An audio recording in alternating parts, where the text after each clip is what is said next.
Então, o que acontece? Hoje eu vou falar um pouco sobre a anatomofisiologia do sistema auditivo no desenvolvimento infantil. Porque o que acontece? Chegam muitos pacientes de clínica para a gente com queixas de atraso de linguagem. Tá, mas o atraso de linguagem ou autismo, aí fica sempre nessa dúvida. Então, a priori, é a gente sempre descartar qualquer alteração auditiva antes de tudo. Por quê? Porque fala, linguagem e audição, elas andam juntos. Então, você não pode falar de atraso de fala, de autismo, de qualquer questão que se refira à semântica, sintaxe, de questões de linguística, fala e atraso, associadas ou não ao autismo, sem ter minimamente descartado qualquer situação auditiva desse paciente. Porque às vezes acabam se confundindo muito esses diagnósticos, assim como a doutora Camila tinha referido antes. Aí a gente não sabe se é um atraso de linguagem, se é realmente é um TEA, né? Se o paciente está dentro do espectro ou não. Outras situações também bem pontuais que às vezes acontecem de o paciente ter muito otite recorrente e ter desencadeado uma perda auditiva ali nos primeiros meses de vida, que acabam também se confundindo dentro do diagnóstico de TEA e chocando ali com um atraso de linguagem, tá?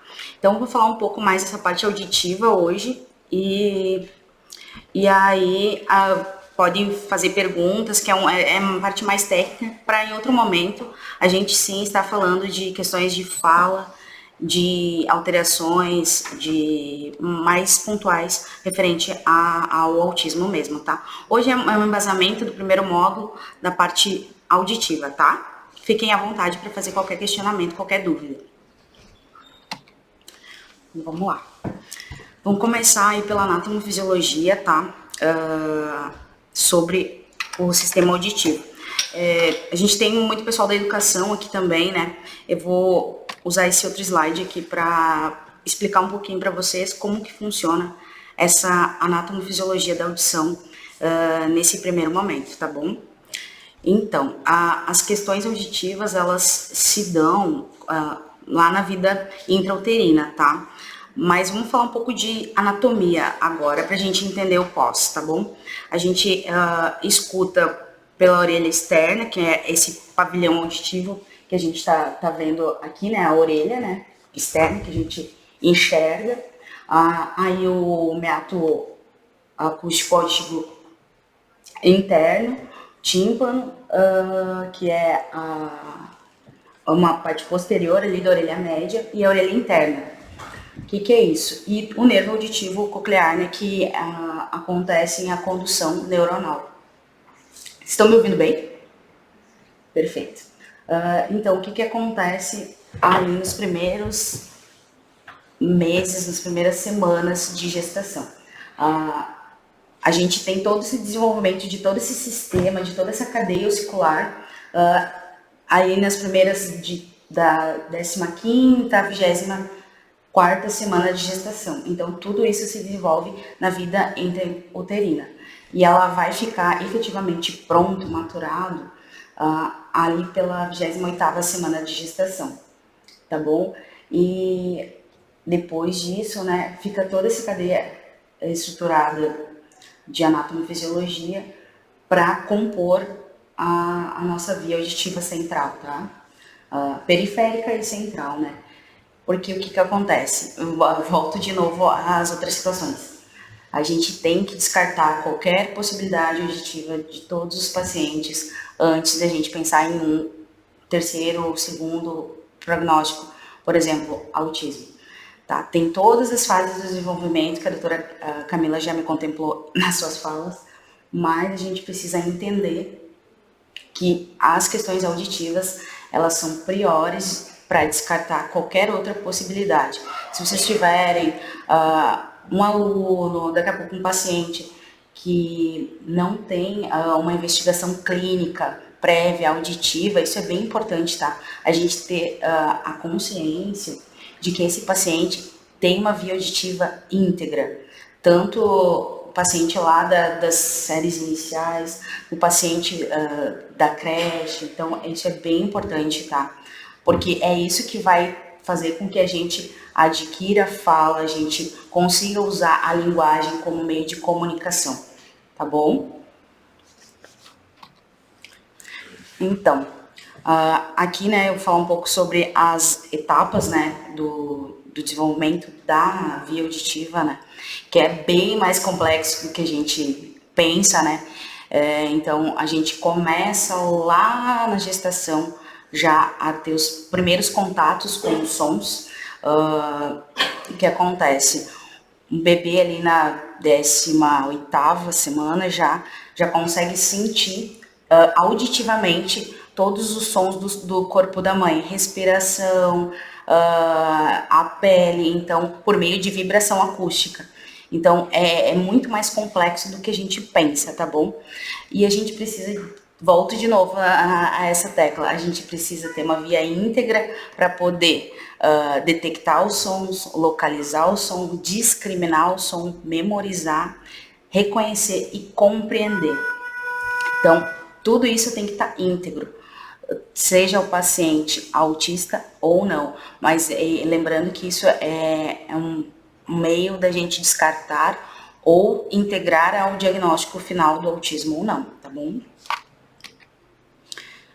Então, aqui eu me refiro a uma parte mais técnica, né, das questões de anatomofisiologia, né, porque a partir da 25ª semana da gestação, o que acontece? Essa via aqui, ó, eu vou voltar um pouquinho. Essa via toda aqui, ó, periférica, ela vai lá para o córtex auditivo, que acontece aonde vai ter a parte de compreensão, de fala, onde a gente já vai estar não só ouvindo, mas também entendendo, tá bom?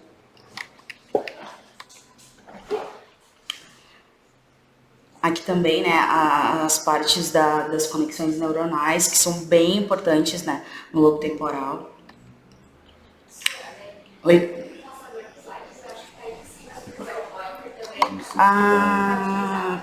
Perfeito.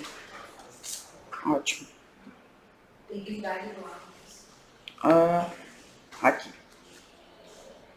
Perfeito. Vai me ajudar. Obrigada. Então, aqui eu coloquei um resumo, assim, das etapas do desenvolvimento para ficar mais claro, sem ser tão técnico, tá? Na 13ª semana de gestação, ele começa a perceber os sons, né, como eu havia falado antes, por vibração da pele. Então, a gente para pensar que a audição, a vida, ela começa pós vida intrauterina, né? Mas não, aí já começa a formar todo a concepção do sujeito, né? Tanto na sua via auditiva quanto, né, nas demais fases da vida. Então, na 17ª semana da gestação, ela já consegue escutar tudo que se passa, todo o sistema se passa dentro do corpo da mãe, tá? E na 20ª semana de gestação, ela já consegue detectar e diferenciar o som da mãe dos demais sons que estão ali, né, ao redor dela. Outra coisa bem importante, né, é que a capacidade de uma pessoa, de uma criança se comunicar, ela está inteiramente ligada à integridade da sua via auditiva central, tá? Um paciente autista pode ter alteração auditiva? Pode. A alteração auditiva vai descartar uma possibilidade de o paciente ter autismo? Não. Então, ele pode ter uma coisa, pode não ter outra. Depende muito de cada paciente. Cada paciente é um paciente nas suas particularidades. Mas uma coisa não descarta a outra, mas se o paciente tiver uma alteração auditiva e tiver um atraso de linguagem associado, isso é um indicador de que talvez a gente possa descartar um autismo e sim ficar com a deficiência auditiva ou apenas um atraso de linguagem associado a isso. E tudo bem?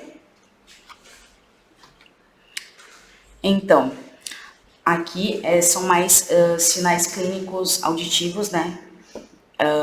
Por exemplo, até os 3 meses o bebê já se acorda com ruídos e a gente pode perceber o quão ele está atento ou não aos sons. Então, isso são sinais clínicos e indicadores de que a via auditiva está preservada ou não.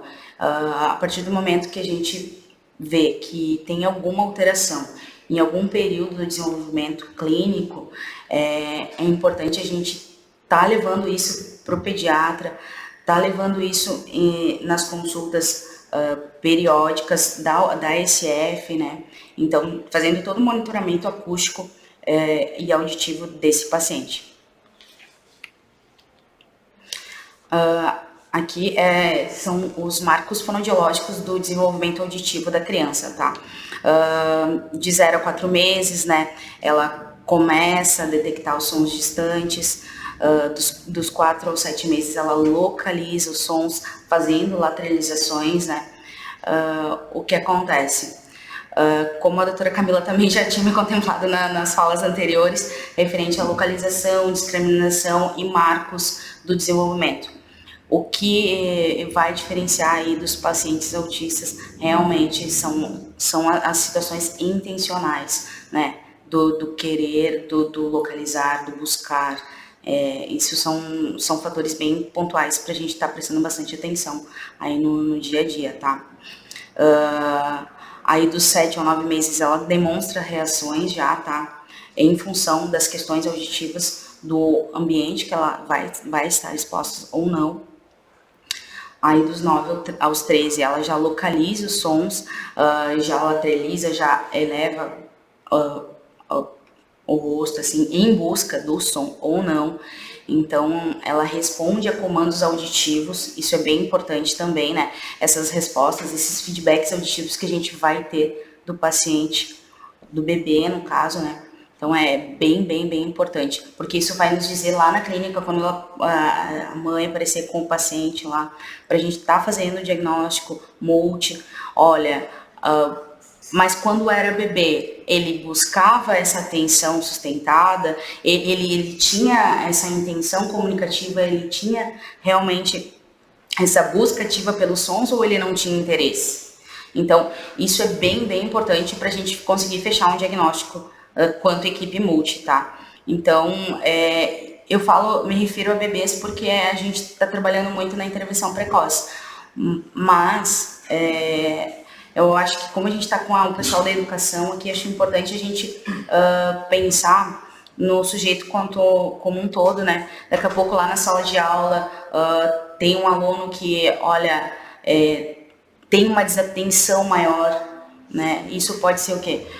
Pode ser várias coisas, mas também pode estar associado a uma perda auditiva. Às vezes, uma perda auditiva flutuante, o paciente teve muito otite recorrente quando era menor, acontece bastante, ou o paciente só tem uma alteração do processamento auditivo central, mas também são vários apontamentos que a gente tem que estar aí fazendo para, de novo, descartar o autismo ou sim entender que aquilo faz parte do processo. Então a gente está trabalhando sempre colocando todas as situações do, olha, a gente tem esses indicadores, o paciente está dentro desses indicadores ou não está. Na escola ele tem esses indicadores, em casa, em outros lugares ele tem. Então, é um somatório, tá? De fatores que vão fazer com que a gente, em conjunto, chegue ao melhor diagnóstico possível para o paciente, para a família. Tanto se for uma perda auditiva, tanto se for autismo, para ajudar ele da melhor forma possível. E assim, o que acontece também, falando em perdas auditivas, em desenvolvimento da audição, as dificuldades de aprendizagem, né?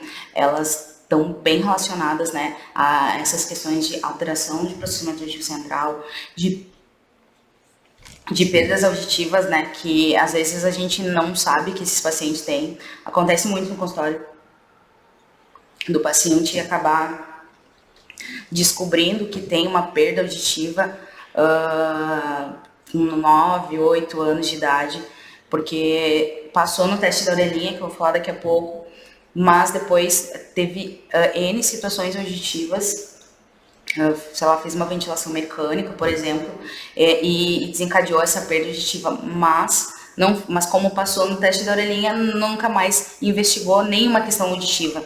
Então, isso é bem importante, tá?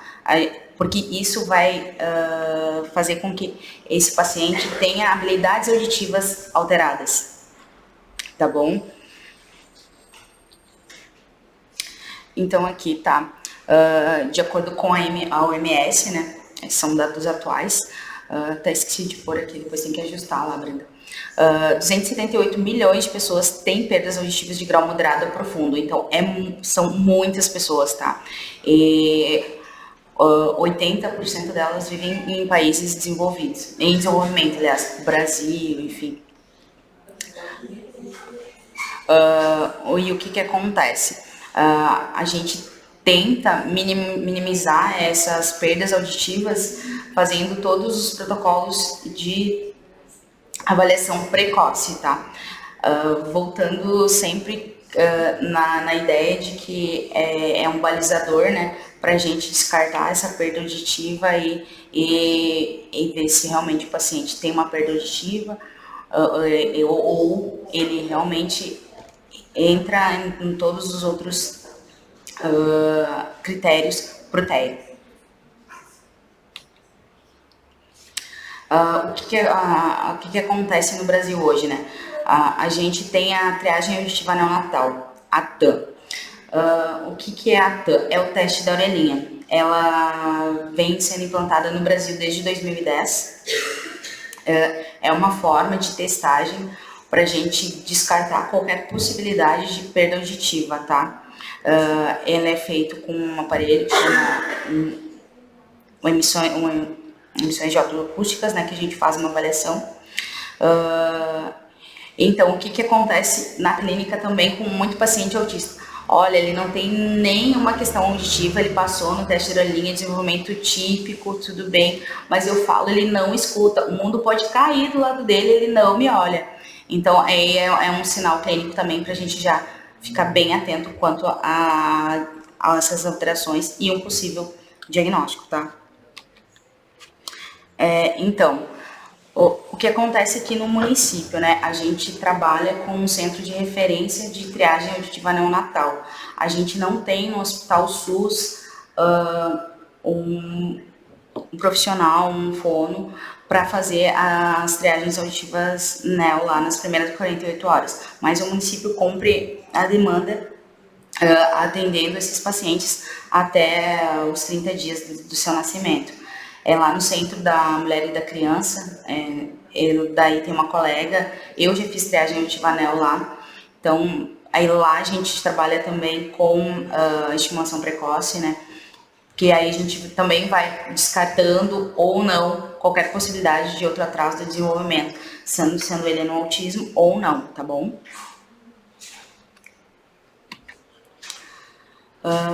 O que acontece? O paciente vai lá fazer a triagem auditiva neo, o teste da orelhinha, né? O que acontece? O paciente falhou no primeiro teste, passou numa orelha, falhou na outra. O que acontece? Vai para o reteste, volta daqui 15 dias, faz a retestagem. O paciente não passou, é um indicador, claro, somando a todos os outros indicadores clínicos, né? Se o paciente fez o TI neonatal, se o paciente teve alguma alteração peri, pós-natal, fez alguma medicação ototóxica. Então, são vários critérios que fazem com que a gente encaminhe aí para o PEAT, tá? O que é o PEAT?